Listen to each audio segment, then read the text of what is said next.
নারিশাঘাট থেকে মাত্র 2000 টাকা খরচ করে হৈমন্তী হাউস বোটে সারাদিনের জন্য ঘুরতে পারবেন, প্লাস 5 বেলা ভরপুর খাওয়া দাওয়া করতে পারবেন। আর এখানে কিন্তু তাদের খাবার দাবারের অনেকগুলো আইটেম থাকে, এগুলো সবগুলাই কিন্তু খাইতে পারবেন। সাথে হচ্ছে একটা চরে নেমে আগুন জ্বালিয়ে সবার সাথে বসে হচ্ছে লাইভ বারবিকিউ করতে পারবেন। আর এত সুন্দর একটা হাউস বোটে ঘোরাঘুরির পাশাপাশি কিন্তু লাইভ গান শোনার অপশন রয়েছে এখানে।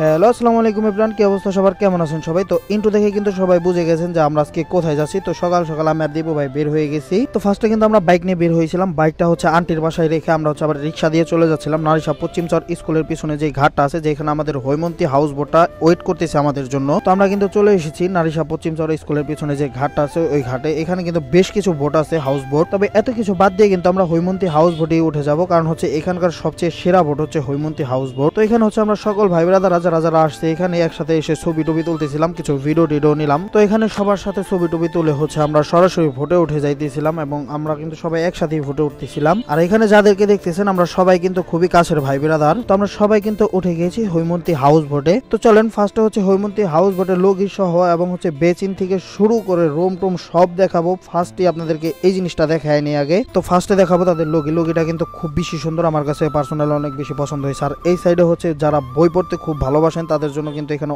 অনেক ধরনের বই আছে, চাইলে এখান থেকে বই নিয়েও পড়তে পারেন। তো তারপরে এই লগি থেকে একটু ভেতর দিকে গেলেই হচ্ছে দেখতে পাবেন যে ভোটের যে সৌন্দর্যটা, এই জিনিসটা উপভোগ করতে পারেন। এবং এই যে হচ্ছে তাদের বেচিনটা কিন্তু খুবই সুন্দর ছিল। এবং এখানে হচ্ছে আমার দীপু ভাই একটু ভিডিও করলাম। তো এখানে বেচিন দেখানো শেষ হলে এখান থেকে আমরা সরাসরি চলে যাব রুমে। আর রুমে যাওয়ার আগে এই জিনিসটা জাস্ট দেখেন, কাঠের কারণে এবং লাইটিং এর কারণে কি পরিমাণ সুন্দর লাগতেছে জাস্ট। তো চলেন সরাসরি এখন ভিতরে চলে যায় রুমের ভিতরে। রুমটা হচ্ছে এত বেশি সুন্দর ভাই, না আসলে কখনো বুঝবেন না যে এত বেশি সুন্দর। আর এখান থেকে হচ্ছে পুরা নদীটা দেখা যাচ্ছিল, এত পরিমাণ ভালো লাগতেছিল এই জিনিসটা। যদি বাসায় বসে থাকেন, ঘুরতে বের না হন, তাহলে কখনোই বুঝতে পারবেন আসল সৌন্দর্য কি। আসলে বাংলাদেশের ভিতরে পৃথিবীতে অনেক সুন্দর সুন্দর জায়গা আছে যেখানে আপনার ভ্রমণ না করলে কখনো এই সৌন্দর্য বুঝতে পারবেন না। আর রুমের ভিতরেই কিন্তু খুবই সুন্দর একটা দোলনা আছে, সাথে কিন্তু একটা ওয়াশরুম আছে, ওয়াশরুমটা নাই দেখাইলাম। দেন রুম টুম দেখানো হলে হচ্ছে আমরা সবাই মিলে লগিতে বসে একটু আড্ডা দিই এবং আড্ডা দিয়েই হচ্ছে সরাসরি রুফটপে চলে যাই নাস্তা করার জন্য।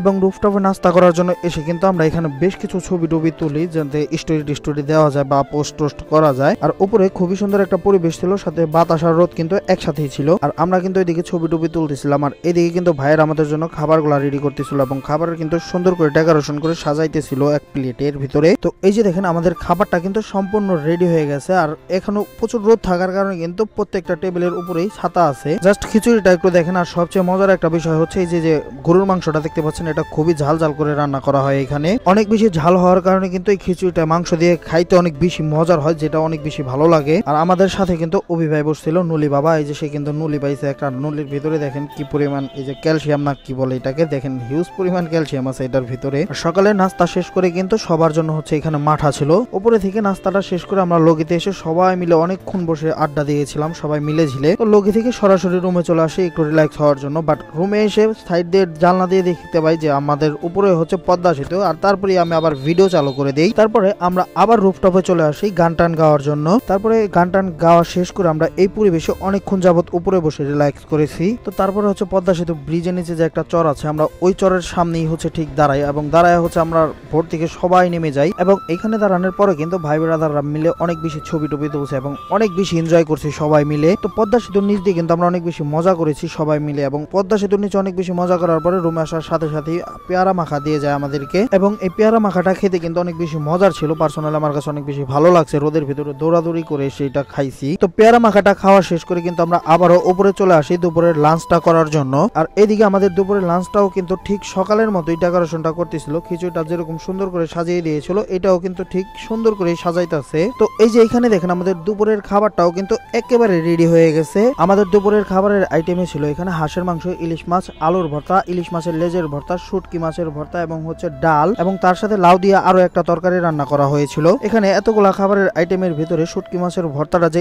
এত বেশি মজার ছিল ভাই, কিভাবে বোঝাবো আপনাদেরকে। ভাই বিশ্বাস করবেন না, এত সুন্দর একটা পরিবেশের ভিতরে আমি এতগুলা খাবার খাইছি, আমার লাইফে ফার্স্ট এতগুলা খাবার আমি খাইছি এখানে। আর এখানকার খাবারগুলা এত বেশি মজার ছিল ভাই, আমার অনেকগুলা খাবার খেয়ে ফেলছি আজকে। আর তার ভিতরে ইলিশ মাছটা কিন্তু একেবারে টাটকা ছিল, যে কারণে খাইতে অনেক বেশি মজার ছিল এবং খুবই ফ্লেভারফুল ছিল। আর সব ধরনের খাওয়া দাওয়া শেষ করে কিন্তু লাস্টে ডেজার্ট আইটেমও ছিল, একটা মিষ্টি ছিল যেটা খাইতে অনেক বেশি মজার ছিল। আমার আমার কাছে ভালো লাগছে সবকিছুই। তারপরে ওয়েদারের সাথে মিলিয়ে এখান থেকে 1 কাপ রং চা নিয়ে নিলাম। আর এখানে কিন্তু চাটা একেবারেই আনলিমিটেড, যত পারেন খাইবেন শুধু। আর লগের সাইডে যে জানালাটা ছিল ওইখান থেকে কিন্তু বাইরের বিকেলের ভিউটা দেখতে একদম অস্থির লেভেলের লাগতেছিল। দেন আমরা আস্তে আস্তে হচ্ছে বিকেলে একবারে ডাকবাংলো ঘাটে চলে আসছি সবাই মিলে, এবং ডাকবাংলোর ভিউ দেখতে দেখতে একটু সন্ধ্যা হওয়া শুরু হলে হচ্ছে এখান দিয়ে লাইট গুলা লাগিয়ে দিতেছিল, খুবই সুন্দর লাগতেছিল এই লাইট গুলার সাথে ছবি টবি ভিডিও করতে। তারপরে উপর থেকে রুমে আসতেই আমাদের হাতে হাতে হচ্ছে পাস্তাটা দিয়ে যায়, এবং এই পাস্তাটার ভিতরে হচ্ছে একটু তেলটা বেশি ছিল, তবে খাইতে কিন্তু বেশ ভালোই ছিল। তারপরে এইদিকে আরো একটা চরের ভিতরে আমরা নেমে হচ্ছে এখানে আগুন